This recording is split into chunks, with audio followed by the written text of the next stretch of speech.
Hello and welcome to From Scratch with Chef Frank.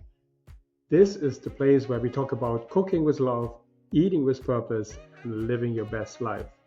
I'm Chef Frank, vegan chef, food coach, and your guide to plant-based gluten-free living. Today's episode is called Demystifying Gluten-free flour blends.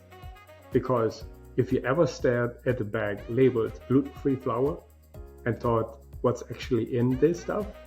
You're not alone. The truth is, gluten-free flour blends are not just one-to-one swaps for wheat. There's an art and a bit of science to it. And once you understand the roles of each flour plays, you will stop guessing and start baking with confidence. Now imagine baking a loaf of bread like building a team. In the wheat world, gluten does all the heavy lifting. It provides structure, stretch, bounce, and satisfying chew. But in the gluten-free world, we have to rebuild that team with different players, each with a very specific job. Let's break it down. Number one, base flours, the foundation. These make up the majority of the blend.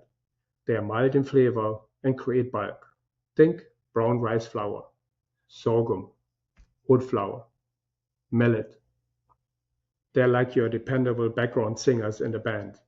They won't steal the show, but the recipe falls flat without them, if you know what I mean. Second, structure and protein flours. That's the muscle. These flours help its body and sometimes even mimic the chewiness gluten gives. My favorites include quinoa flour, buckwheat, teff flour, amaranth. They are a little more assertive in flavor, but they also bring nutrients and improve texture. Number three, starches, the glue. We need something to hold everything together. That's where starches come in. Tapioca, potato starch, arrowroot, cornstarch. They add softness, moisture, and stretch.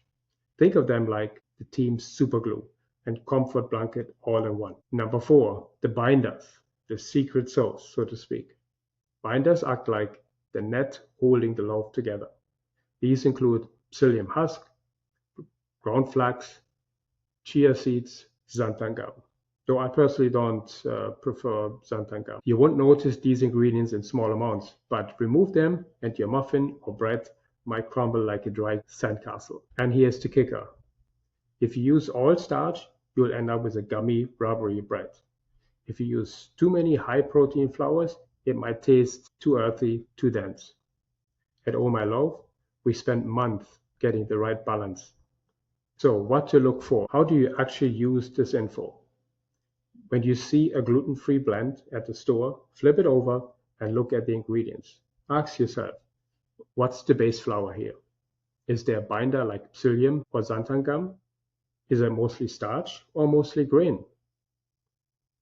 If it's all white starches and gums, chances are the texture might be okay, but the nutrition, not so much. That's why I always recommend using blend with whole grain flours as the main ingredient, like oat or sorghum. Or you can make your own at home. And here's a simple homemade mix that gets you started. 1.5 cups of oat flour, 1 cup of sorghum flour, 1 cup tapioca, and half a cup potato starch. That's it. This blend works great for light breads. This all sounds easy, and it is, until you bake it. The timing is another challenge. I cannot tell you how many times my bread came out wet inside. The key is to monitor how much moisture you lose during baking. As a rule of thumb, your loaf needs to lose about 12 to 18% of moisture from the time it goes into the oven. So basically, I'm going to go off script here. If you take your weight before you put your loaf into the oven, you write it down. And after about an hour and a half, depending how big your loaf is, you take it out, put it on a scale, and see how much weight you have lost compared to the weight that you took earlier. And that weight loss should be around 10 to 12 to 18%. The golden number, in my opinion, is 15%. Okay, so if you want to make this a complete recipe, you just add 1 tablespoon of psyllium husk per 500 gram flour. 8 grams of yeast, 8 grams salt, 4¼ cups of water. That's about 110% moisture. So what are the health benefits of some of the flours that I just mentioned? Let's pause for a moment and talk about not just about what these flours do, but why they matter for your health and for your taste buds. Oat flour. Oats are like the comforting best friend in your blend. They're high in soluble fiber.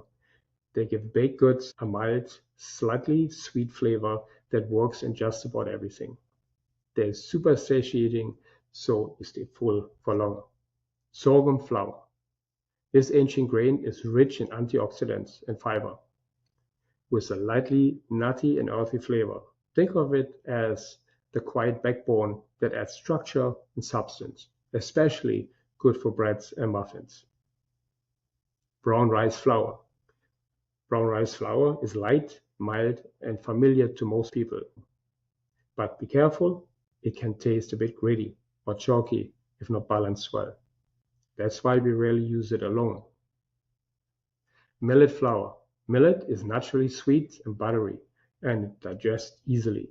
Great for sensitive stomachs. It adds tenderness to baked goods and soft yellow hue. It's like sunshine in flour form. Quinoa flour. Protein packed and loaded with iron, magnesium, fiber. Quinoa flour. Protein packed and loaded with iron, magnesium, and fiber. Quinoa is a superfood for a reason. It has a strong, slightly grassy flavor, though I usually mix it with milder flours to balance things out. Buckwheat flour.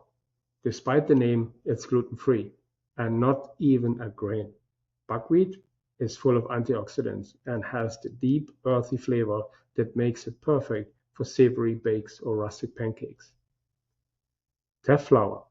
Tiny in size, but mighty in nutrition. Teff is an iron and calcium powerhouse, a great choice for anyone looking to boost minerals through food. It gives a malty, slightly sweet taste, excellent in brownies or waffles. Amaranth flour. High in protein and naturally gluten-free. Amaranth flour adds depth and density. It's best used in small amounts because it has a strong nutty flavor. Tapioca and potato starch. They don't bring a lot of nutrients, but they do bring magic, stretch, fluffiness, and the light chewy texture we all love. Tapioca gives bounce, while potato adds moisture and softness. Now the secret sauce, psyllium husk. Not a flour, but worth mentioning. Psyllium is pure fiber, great for gut health and blood sugar control, and is your best friend for structure in bread. It turns into gel when mixed with water, creating that gluten-like magic. It's a must in gluten-free bread recipes. A quick flavor tip. If your baked goods ever taste too earthy or bitter, it's probably a sign to ease up on the stronger flours, like buckwheat or quinoa, and blend in more neutral ones like oat or sorghum. It's like adjusting the spice in a soup. You want balance, not boldness in every bite. Living gluten-free doesn't have to be boring or hard. It can be exciting, delicious, and full of good energy for your body and the planet. Thanks for listening to From Scratch with Chef Frank. If you liked this episode, share it with someone you love. Don't forget to subscribe and leave a kind review. And don't forget, if you want to be the first to taste life-changing gluten-free bread and pastries, go to ohmyloaf.com and join the waitlist. Until next time, keep cooking from scratch and always from the heart. Keep it real, keep it plant-based, and I'll see you next Sunday at 8 a.m. Eastern Time. Thank you.